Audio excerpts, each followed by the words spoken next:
John Wilson here for Top MMA News, here with Craig Farmer Brown. Craig, a lot of stuff going on with you lately. Let's take a look at piece by piece. First, you went down to Afghanistan as one of the coaches for Rec in Afghanistan. Why don't you tell us a little bit about your experience down there? I got the opportunity to go down. Yeah. Go down with Rec. I was supposed to go down as a fighter originally. They had a fight lined up, and then it wasn't lined up, and then people were wishy-washy all over the place. Yeah. I think it was the fact that all of the guys were just down there volunteering their time. And so it ended up that I couldn't get a fight. Yeah. So I really wanted to go down. I said, you know what, no matter what, get me down there. I'll be the guy who sets up the ring. I don't care. I just want to help out. I want to give back. So they ended up getting me on as a coach, which was phenomenal since I coach at Pitt, stuff like that. I'm always used to coaching guys. I got to go down, coach 5 different guys. I actually got to go down to the MMA club down there and give a seminar for 2 hours. Meet all their guys. They have an MMA club right on base.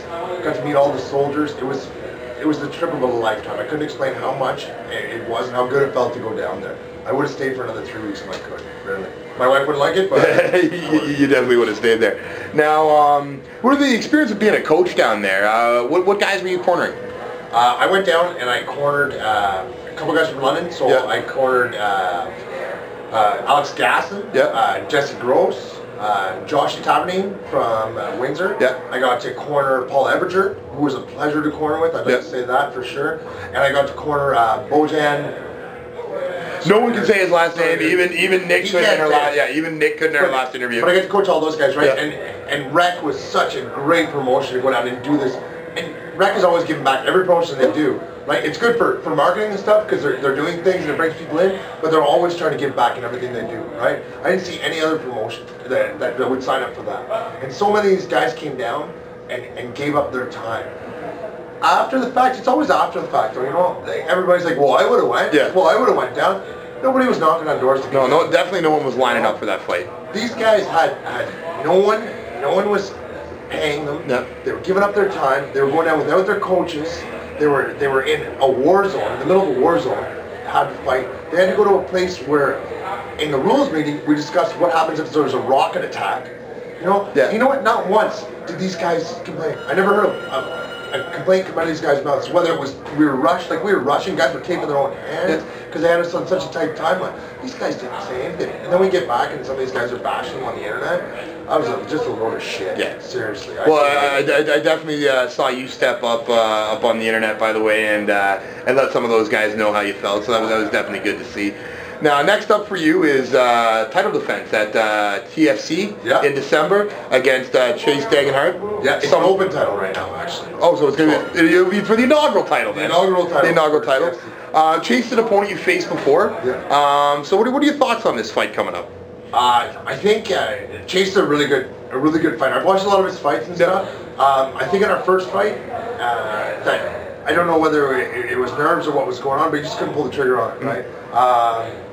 I think that it wasn't his best performance. I think he's a lot better fighter than what I faced the first time. And I'm not going into this where I'm expecting to fight the same guy. I'm totally expecting to fight a different fighter when I go there. I'm training my ass off for it. I expect it's going to be fight of the night there. I expect we're going to put on a great show for everybody. And I know that it's going to be something that I really have to prepare for. And I'm not looking past this fight at all. All right. Now, the last fight was we don't want to say pretty easy, but it was pretty much you taking him down, pounding him out. Now, granted, there could have been some stuff in there. That fight did wind up taking place at a catch weight. Was it not 195? If I'm not mistaken? No, it wasn't a catch weight. I came in overweight. All right. So what happened there? I came in and we went to a point. I was weighing in. I weighed in. My scale said I was right. I didn't get to the weigh-ins. I didn't give myself enough time to go to the weigh-ins just to double check, right? My own fault completely. The scale that I always use and it's always right was wrong for the first time. I came in a pound over. They said you got 5 minutes to cut that pound or 10 minutes to cut that pound. No more than 2 hours, I guess, eh? Yeah, well, at that point, it was 5 minutes until the official weigh-in because I was late, right? So my speech was kind of not working out so well. My eye was kind of not working. So I just said, you know what, let's do it at this, right? That was my first climb down to 185. So basically, my second fight where I went to Hinchcliffe 185, no problems. No problems getting there. It was an easy cut. I just tried to get used to coming down off this 205 to 185. So let's quickly touch on that fight with Nick. Obviously not the greatest outcome on your favor, but how do you feel the fight went for you?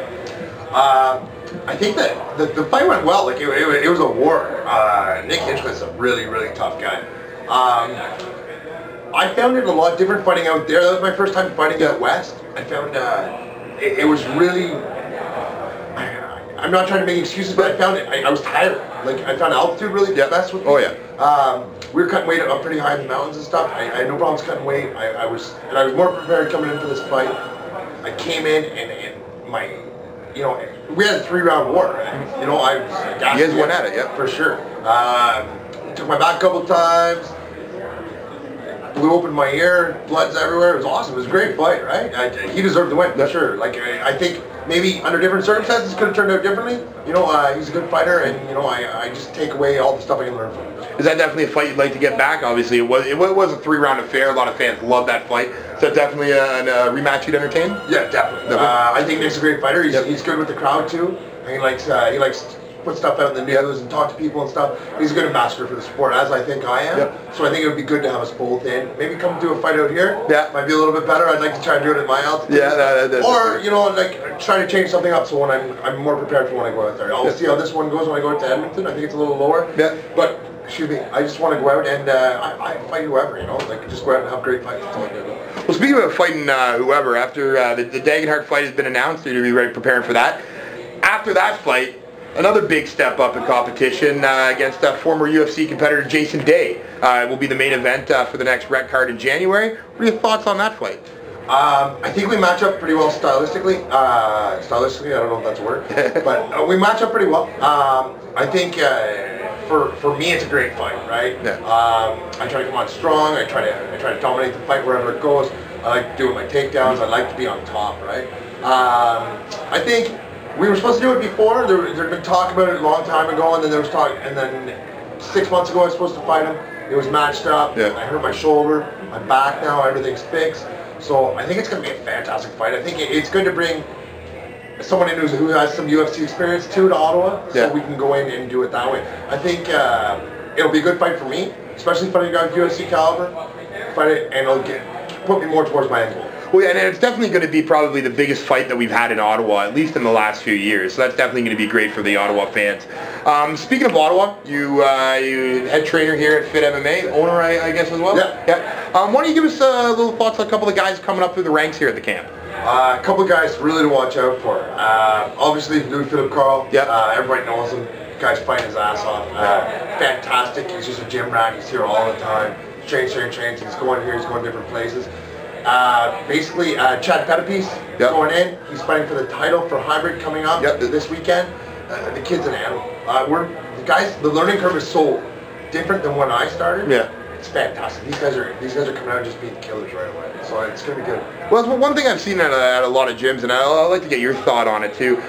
Seeing all these kids coming up into the game, the 12, 13, 14-year-olds that are coming in, not just learning karate, not just learning a kickboxing, but coming in learning the wrestling, learning the jiu-jitsu, learning the transition game, learning all the different various forms of stand-up. Where do you see MMA in the next 5-10 years?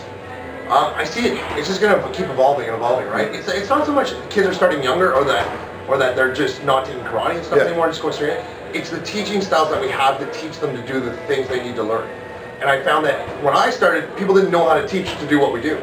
And they just basically give you a bunch of things, you were supposed to put it together. Yeah. Now we know it's a little more scientific, we know how to cut weight, we know what these guys are doing for their ground to get to certain positions. There's a lot more stuff that we can do that's going to help them get to that end goal, to get them to that fight. As well, we got amateur fights now. It's a lot better for kids to cut their teeth, go in, they get a different venue to go into. It's a little bit safer. It's not going to be as bad, but they at least figure out if they want to do this before they go into a ring, and then it just goes bad for them. Perfect. Well, Craig, it's been Don Wilson, Top MMA News. Craig Farmer Brown, thank you so much for your time. Absolute pleasure. Thank you very much.